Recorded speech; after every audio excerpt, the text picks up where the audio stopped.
Remember, Putin and Gaddafi now are chummy friends, best friends, as of recently. So Libya with them, all of them with shield and helmet. Okay, so in other words, God himself is going to do something that will hook them and bring them against her people Israel. He will draw this alliance of nations against Israel by somehow dragging them into this allied attack. I wonder what the hook in the jaw is. Well, I think some of you are already ahead of me. But before you get too far ahead of me, let's look at verses 8 and 9.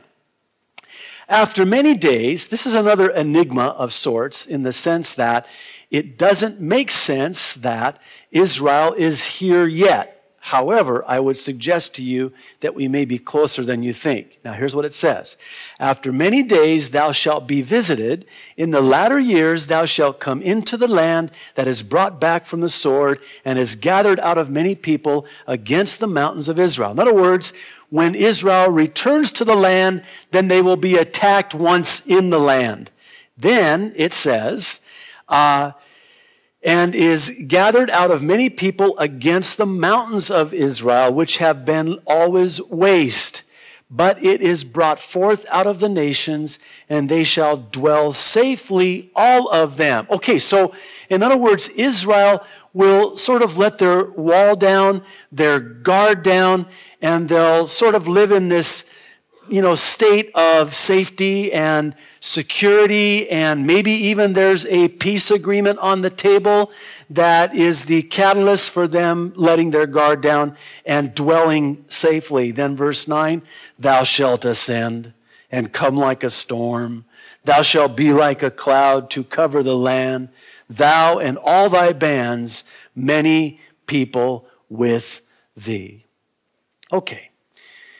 An article came out just Friday, Yahoo News on the internet, with the headline reading, Israel appears to rehearse Iran attack.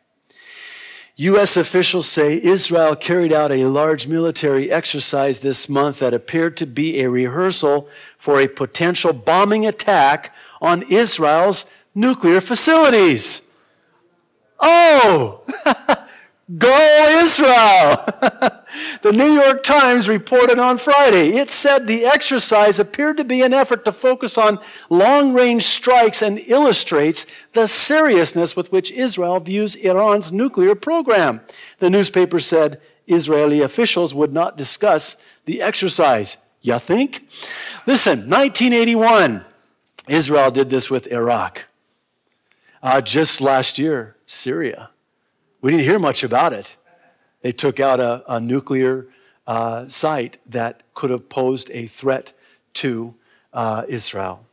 So, interesting, Israel is, now, they don't need to do this just for practice. When they do something like this, with over 100 aircraft, which I understand, according to one report, they had in this exercise, they probably have plans to follow through and attack Iran. Not likely that the Bush administration, before leaving office, will launch an attack on Iran. That's highly unlikely. There's been talk, but I doubt it much. And I believe that it's for that reason that Israel is realizing, seeing the handwriting on the wall, that we cannot count on the U.S. anymore. Especially because Bush has demonstrated, for the most part, that he's more almost pro-Palestinian than he is pro-Israel. Even with Condoleezza Rice's recent visit to the Middle East, one headline reported that she came back with nothing to show for it. They're coming up against a brick wall. This is really Zechariah 12, the prophecy about Jerusalem being a cup of trembling, a burdensome stone, and everyone who tries to move it or mess with it, that's my translation, will be injured because of it. So we see it taking place even now. But I suggest to you that the hook in the jaws of this alliance of nations is a preemptive strike by Israel on Iran. That would do it. That would do it.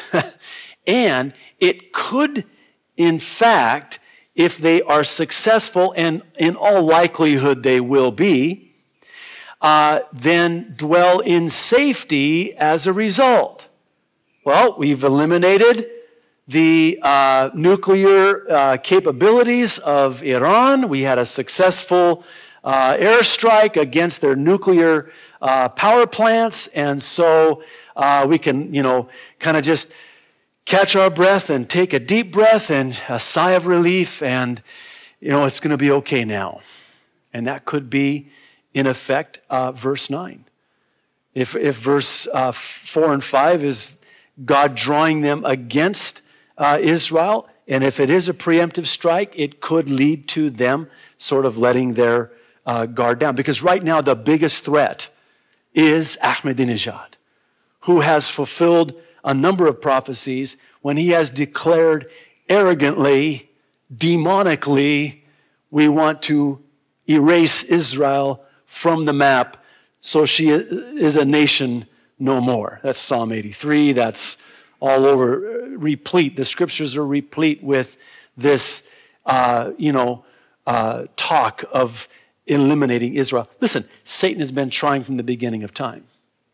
Whether it's a Haman or a Herod or a Pharaoh even in Egypt, or Hitler in the last century. Now it's an Ahmadinejad and all of his friends. Well, here's what's interesting, and I kind of noticed this from Sparrow News. Tensions grow between Israel and Iran. This was just yesterday. UN diplomat Mohammed El-Baradej warned on June 21st that an attack on Iran in reaction to its nuclear weapons, so they admit it's nuclear weapons. Okay. Its nuclear weapons program would turn the Middle East region into a ball of fire. Sounds pretty Ezekiel 38 to me. It goes on to say, speaking in an interview with Al Arabiya television, the Egyptian-born functionary of United Nations said a military strike against Iran would, in my opinion, be worse than anything else. El-Baradej, who has been head of the International Atomic Energy Agency since 1997, said, any attack by Israel on Iran's nuclear facilities would harden the latter's posture, speaking of Iran. Now watch what they say here. A military strike would spark the launch of, put a hook in the jaw of, an emergency program / alliance to make atomic weapons with the support of all Iranians, including those living abroad. Russia, Libya, Ethiopia, all of the above. This seems to fit. It seems to be coming together. As I watch the United States fade into the backdrop of obscurity, remove her support of Israel, I see Iran emboldened. I see Israel in efforts to defend herself, launching a preemptive strike. And I see it bringing Iran and Russia against Israel exactly as God said it would happen. It's happening. It's happening. This prophecy, I believe, is being fulfilled right before our very eyes. Now, what's the significance of Ezekiel 38? I mean, when does it happen in relationship to the rapture? Interesting question. I don't know the answer. However, I have an opinion. Of course, we all do, right? Opinions are like armpits. We all have a couple, and sometimes they stink. So take it for what it's worth. In my opinion, the likelihood of an Ezekiel 38 fulfillment is that it could happen either in concert with the rapture or immediately after the rapture. Some think right before the rapture.